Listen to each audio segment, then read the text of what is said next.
नमस्कार, मैं हूं आपका हमजुबान संजीव चौहान और इस वक्त आप बने हुए स्टेट मिरर हिंदी पे। आज बात करेंगे ईरान और अमेरिका के बीच तल्ख होते रिश्ते, एक दूसरे को मारने पे उतारू।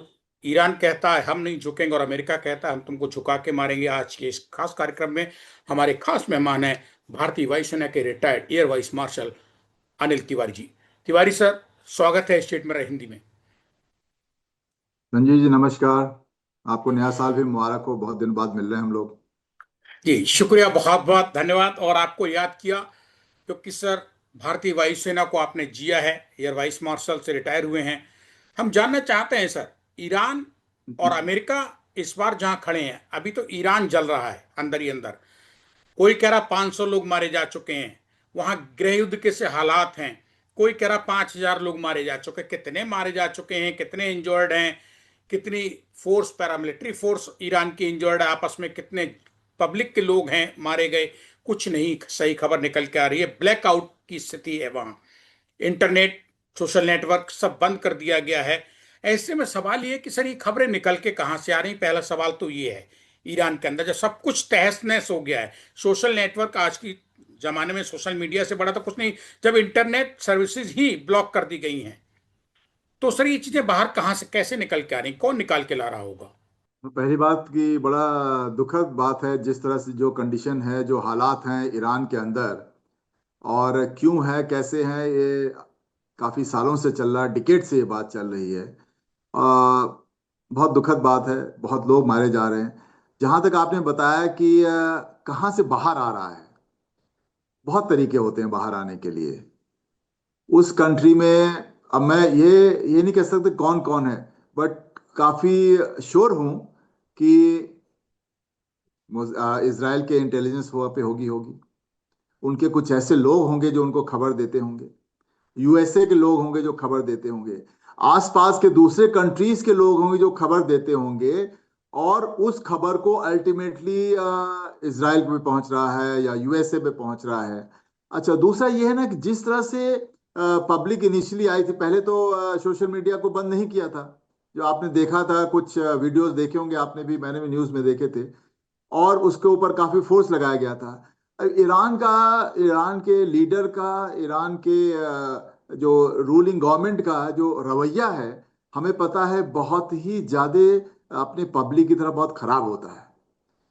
तो उस समय कुछ लोग मारे गए हैं, सबको पता है।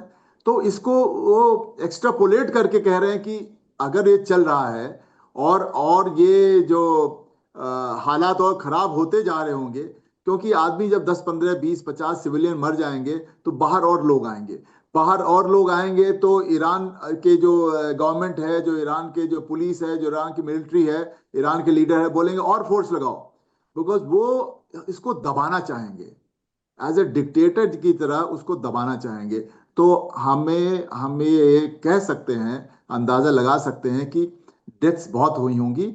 हाँ, ये कहना मुश्किल होगा कि 5,000 हुई हैं कि 7,000 हुई हैं कि 10,000 हुई हैं। ये कहना मुश्किल है, लेकिन डेथ्स तो बहुत हुई होंगी। बिकॉज आपको ये देखना पड़े कौन कौन है। खुमैनी साहब हैं, बहुत स्ट्रांग पर्सन है। मरने मारने में लोग कोई ज्यादा वो नहीं करते हैं, रियायत नहीं करते हैं। उनकी मिलिट्री, उनके पुलिस, उनके गवर्नमेंट, तो वो दबाने की कोशिश करेंगे। हर हाल में दबाने की कोशिश करेंगे। और इतना बड़ा हुजूम, इतना बड़ी पूरी कंट्री ऑलमोस्ट जिसको कह सकते हैं, सिविलियन अगर रोड पे आ जाएंगे, अगर उनको आने देंगे तो उनको हटना पड़ेगा। वो अपने को अपने पावर से, अपने गवर्नमेंट से हटना नहीं चाहेंगे। और उसका एक ही तरीका होता है, उसको निर्ममता से दबाना।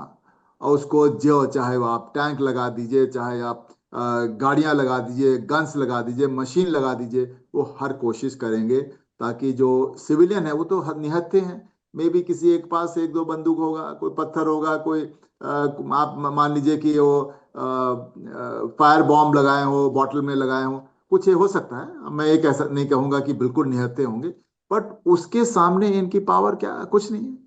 उनके पावर से दबा देंगे, उनको मार देंगे वो तो। तो चलिए, तो इंटरनल मैटर है, खबरें कहां से आ रही हैं इजराइल और अमेरिका दे सकते हैं, क्योंकि दुनिया में उनको अफवाहें फैला के बवाल मचवाने में दोनों ही देश जो है बहुत तेज है। उनको आनंद आता है जब कोई देश और ये भी बर्बाद होता है। पॉसिबिलिटी है, पॉसिबिलिटी है, पॉसिबिलिटी है।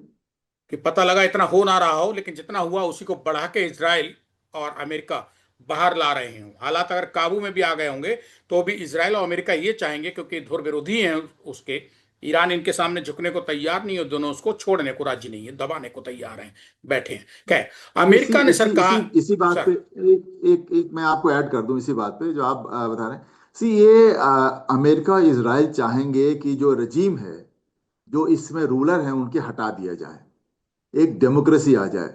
और वो चाहेंगे कि हम बिना फोर्स यूज किए हुए, बिना मिलिट्री फोर्स यूज किए उनको हटा दें। उसका एक ही तरीका है अपराइजिंग का। लोकल जो लोकल पॉपुलेशन है, लोकल जनता है, उनको इतना उठा दो, इतना रोड पे ला दो, इतना वो कर दो कि अपने आप गवर्नमेंट को हटना पड़ जाए। तो ये यूएसए और इसराइल करेंगे जरूर। तिवारी साहब, एक सवाल ये पैदा होता है, जब आपने कहा कि ईरान को कमजोर करने के लिए अमेरिका जुटा होगा और इसराइल भी जुटा होगा, और अंदर के लोगों से ही उसको कमजोर कराने में जुटा होगा, यहाँ पे ऐसे में सवाल ये पैदा होता, मोहम्मद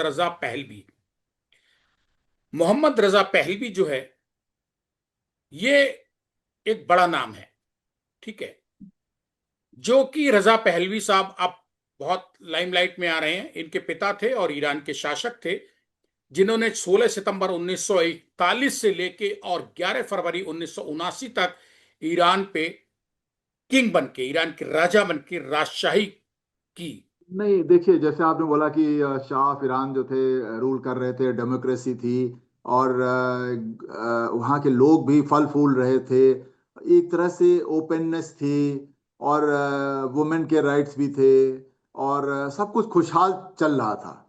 आप ये कह सकते हैं कि एक राजा राज कर रहा है, डेमोक्रेसी ना रही हो, बट फिर भी खुशहाल चल रहा था। और खमैनी साहब के आने के बाद कट्टरपंथी, औरतों की तो कोई इज्जत नहीं है, कोई रूल, कोई उनके पास राइट्स नहीं है, कुछ नहीं है उनके पास। और एक एक कट्टरपंथी मिजाज से, एक कट्टरपंथी तरीके से उस ईरान को रूल करते रहे, करते रहे, करते रहे। और इस तरह से क्या हुआ कि ईरान जो है ना, अलग थलग पड़ गया। अलग थलग क्यों पड़ गया? एक तो कट्टरपंथी, दूसरे एक तरह से डिक्टेटरशिप, जिसको कहते हैं, अंग्रेजी में कहते हैं डिक्टेटरशिप जैसे रूल करना। तीसरे, ईरान ने अपना न्यूक्लियर, जब से उसने अपना न्यूक्लियर पावर बनने की कोशिश करने लगा, तब से तब से अमेरिका की चिंता बढ़ गई। अब मैं इसका एक एग्जांपल देता हूं। नॉर्थ कोरिया, नॉर्थ कोरिया में न्यूक्लियर आर्सेनल है कि नहीं? बिल्कुल जी। बहुत गरीब, आपने बहुत गरीब है, आपने सब सैंक्शन लगाए, नहीं उसके ऑयल भी नहीं है, कुछ नहीं है।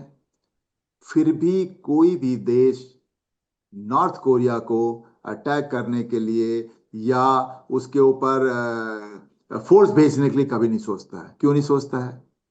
क्योंकि उसका राजा, उसका जो बॉस है, उसका प्रेसिडेंट है, जो रूलर है, वो आप जो भी कह लीजिए उसको, वो किम जोंग जी, वो बिल्कुल पागल टाइप के आदमी है।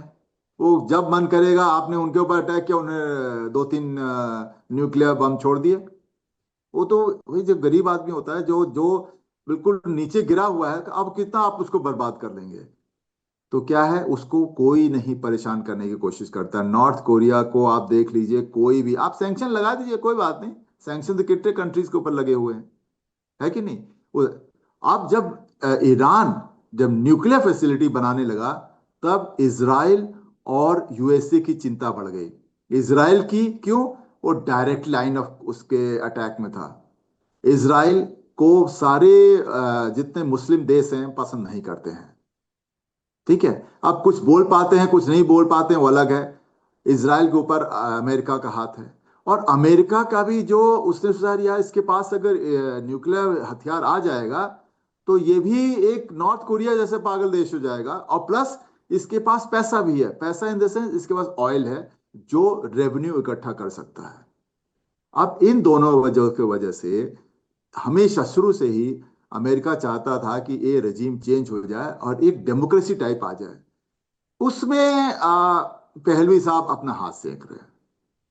बड़ी सीधी सी बात है, पहलवी साहब के पास इतना बूता नहीं है, इतनी काबिलियत नहीं है कि अपने ऊपर, अपने आप वो ईरान में एक रजीम चेंज करा सकें और इतना बड़ा अपराइजिंग करा सकें। उनके खुद के हाथ में नहीं है। तो अभी उनको क्या किया जाए? कर कौन रहा है? इसराइल और यूएसए करा रहे हैं।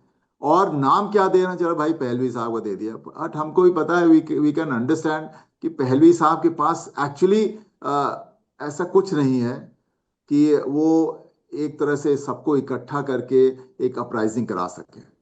ठीक है, उनका नाम आ रहा है and he will benefit also अगर रूल हो जाएगा। Actually whole world will benefit अगर रूल चेंज हो जाएगा। ये तो बिल्कुल जग जाहिर बात है। लेकिन सर, मतलब परस्त घात मक्कार अमेरिका के लिए तो ऐसे वक्त में रजा पहलवी तुर्क का पत्ता साबित हो सकते हैं, लंका में विभीषण साबित हो सकते हैं। हो चप्पे सकते हैं। चप्पे की अपने देश की जानकारी है, उनके पिता ने राजशाही की किंग थे, राजा थे ईरान के।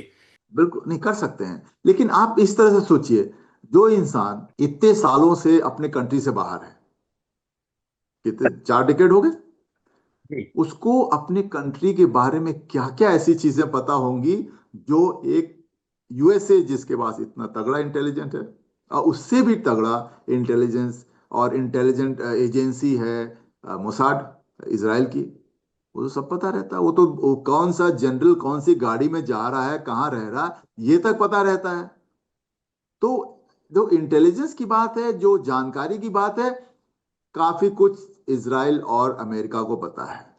पहलवी साहब थोड़ा बहुत कहीं कुछ हेल्प कर सकते हैं, लेकिन हाँ, तुरुप का इक्का जो आप बता रहे हैं, एक फेस, उन्होंने इस अपराइजिंग को एक फेस दे दिया है कि भाई चलिए भाई, आप हैं, आपको हम आगे करके लड़ लें। लेकिन लड़ाई तो सारी और सारा प्लानिंग और सारा जो भी कुछ हो रहा है, वो अमेरिका और इसराइल के वजह से ही हो रहा है, और उनके साथ देने की वजह से हो रहा है, और उनके पूरा बैकिंग की वजह से हो रहा है, जिसको कहते हैं। 5 दिन हो गए हैं अनिल तिवारी साहब लड़ते हुए, 6 दिन कम से कम। अंदर जो गृह युद्ध के से हालात हैं, धधक रहा है ईरान, अपने ही लोग आग लगा रहे हैं अपनी ही मौजूदा हुकूमत के खिलाफ कि मुल्लाओं को बाहर करो, कट्टरपंथ चरमपंथ को बाहर करो, इस्लामिक हुकूमत को बाहर करो। क्या ये सब कहीं ऐसा तो नहीं अमेरिका के हाथों में खेल के जोर शोर से सड़कों पर उतर आए हो, अमेरिका इनको खिला रहा हो, अमेरिकन एजेंसीज इनको खिला रही हो अपने हाथों में? हाँ, शुरुआत में ही मैंने ये बात कही आपको, बहुत शुरुआत में ही ये बात कही कि इसमें कोई कोई शक शुबहा नहीं है कि सारा अमेरिका का खेल खेला हुआ है। और अमेरिका चाहता क्यों है? अमेरिका चाहता है कि अगर खुमैनी साहब हट जाएं, अगर ये इस जो कट्टरपंथी अगर रूलर हट जाएं, तो जो भी नेक्स्ट रूलर आएगा वो उसके हाथ में होगा, वो उसके साथ में होगा। वो जो न्यूक्लियर थ्रेट है, वो उसके साथ कंट्रोल कर सकते, भाई तुम न्यूक्लियर मत बनाओ, हम तुमको ये दे देंगे, तुम्हारे सैंक्शन दूर कर देंगे, हम तुम्हें पैसा देंगे, हम तुम्हारे वर्ल्ड बैंक से पैसा दिलवा देंगे, तुम्हारी कंट्री आगे करेगी। जो जनता होती है ना, उसको न्यूक्लियर करिए, ये करिए, वो उससे मतलब नहीं होता। उसको अच्छा खाना है, अच्छा पढ़ाई करना है, उसकी जिंदगी अच्छी बसर हो रही है कि नहीं हो रही है, उसके बच्चे अच्छे पढ़ रहे हैं कि नहीं पढ़ रहे हैं, उसके ऊपर कितना। आप एक आदमी को बेस्ट ऑफ खाना दे दीजिए, लेकिन एक काल कोठरी में बंद करके रख दीजिए, बिल्कुल पसंद नहीं आएगा। सोने का सामान दीजिए, अच्छे कपड़े दीजिए, तो चाहता है, आजादी चाहता है। हर इंसान सर, एक आजादी चाहता है। आजादी के लिए थोड़ा बहुत अगर चाहता है सेक्रीफाइस हो जाए, कोई बाहर की कंट्री हमें आके आजादी दिला दे रही है, हमें मुक्त मुक्त करा रही है इस कट्टरपंथी से, तो खुश है, उसमें कोई बात नहीं है। अनिल तिवारी आगे साहब, 30-40 साल बाद क्या होगा? अनिल तिवारी साहब, क्या जिस तरीके से चाइना पाकिस्तान को दू रहा है, इस्तेमाल कर रहा है अपने पैर का जूता बना के, जब चाहता है तो पहन लेता है चीन पाकिस्तान के लिए अपने पाँव में, जब चाहता तो निकाल के फेंक देता है उसको। क्या आने वाले वक्त में जो हालात खराब हो रहे हैं ईरान के, और अमेरिका उस पर काबिज होता है, तो जिस तरीके से चीन पाकिस्तान का इस्तेमाल कर रहा है अपने वजूद बनाए रखने के लिए, मजबूती के लिए, उसी तरीके से क्या ईरान का इस्तेमाल भी अमेरिका कर सकता है पाकिस्तान के रूप में? यानी आने वाले वक्त का अमेरिका का ईरान पाकिस्तान बनने वाला है, जो हालात पैदा हुए हैं। में कोई शक नहीं है, इसमें इसमें कोई शक की बात नहीं है। अमेरिका जैसे ही आ जाएगा, सबसे पहले तो क्या करेगा, आपका उसका न्यूक्लियर जो प्रोग्राम है उसको खत्म कर देगा। ठीक। उसके बाद उसने जो भी इनके ऑयल हैं, कैसे हैं, क्या है, वो उसमें अपना खुद का इन्वेस्टमेंट करेगा, उसकी कंपनीज आएंगी, उनको प्रॉफिट होगा, वो बैक टू यूएसए अपने प्रॉफिट को भेजेंगी। और तीसरी बात यह है कि जो एक डर है, न्यूक्लियर थ्रेट का डर है इसराइल को। इसराइल यूएसए का बहुत खास साथी है। इसराइल को यूएसए कभी दगा नहीं देगा, चाहे कुछ हो जाए, चाहे इसराइल कुछ भी कर दे। तो इसराइल के ऊपर का जो डर है वो भी खत्म हो जाएगा। और जहां तक है कि मैंने आपको आजादी दिलाई है, आपको फ्रीडम दिलाया है, आपको एक अच्छा लाइफ दिलाया है, तो कुछ तो कंट्रोल मैं करूंगा ही करूंगा। फ्री में कोई नहीं खिलाता है, फ्री में कोई नहीं कुछ देता है, फ्री में कोई नहीं आपको आजाद करता है। सी, ईरान के पास ऐसा नहीं है कि कुछ है नहीं। ईरान एक वेनेजुएला जैसी कंट्री नहीं कि 1 लाख की, जैसे बीच में वेनेजुएला पे जाके आप अटैक करके चले आए और आपको कुछ नहीं हुआ है। भाई ईरान में नहीं कर पाएंगे वो आप, ईरान में वो आप नहीं कर पाएंगे। अगर आपको तख्ता पलट करना ही है तो आपको जनता का साथ लेना पड़ेगा। और द मोमेंट आप ईरान के अंदर जाएंगे, it is not like Iraq.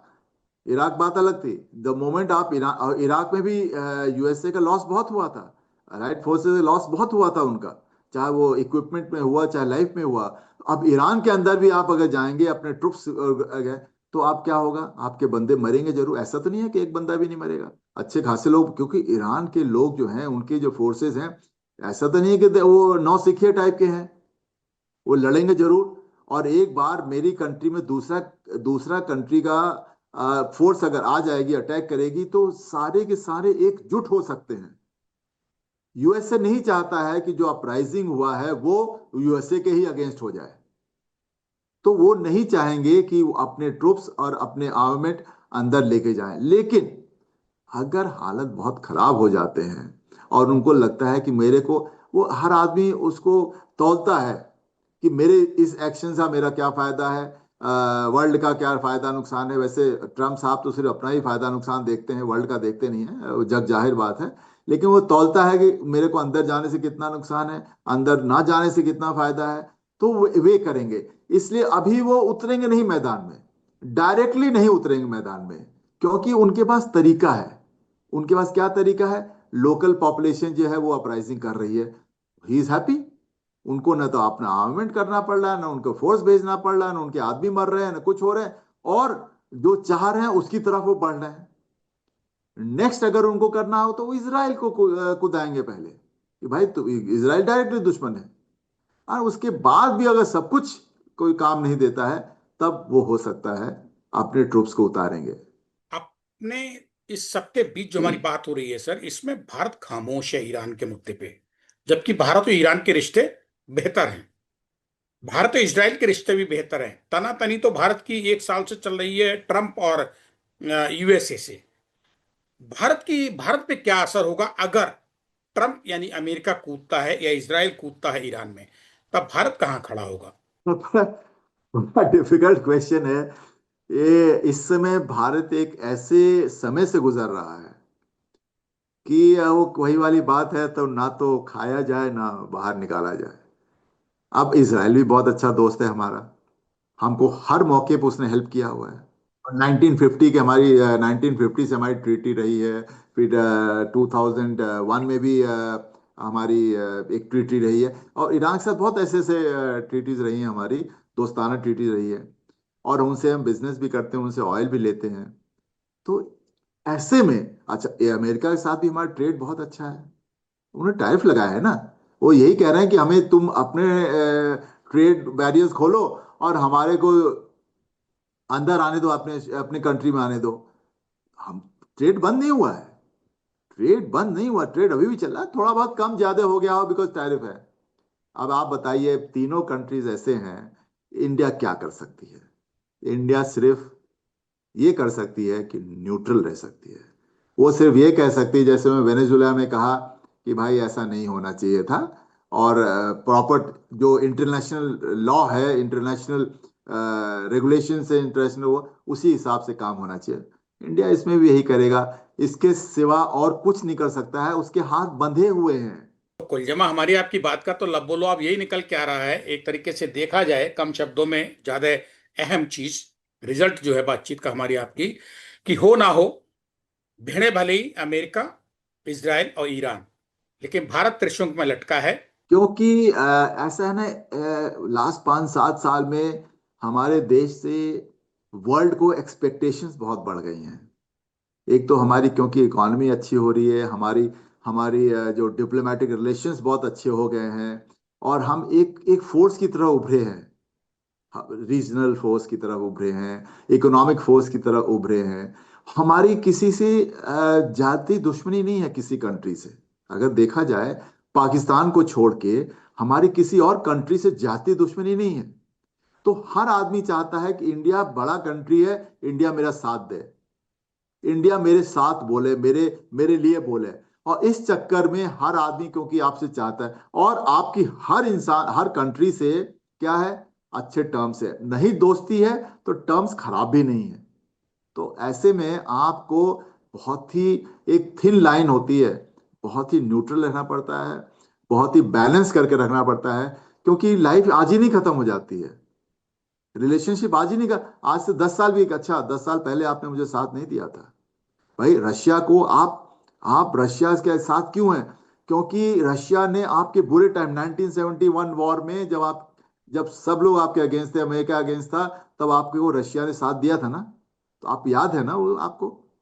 तो रशिया के हम साथ रहेंगे, ऐसे भी आज भी हम किसी के साथ अगर रहते हैं और किसी के साथ नहीं रहते हैं, आज से 15 साल बाद सिचुएशन क्या होता है, वो कंट्री कैन टर्न अराउंड से, भाई जब मुझे जरूरत थी आपने हेल्प नहीं किया, और यानी कि जब मुझे जरूरत थी तो आपने हेल्प ज्यादा किया।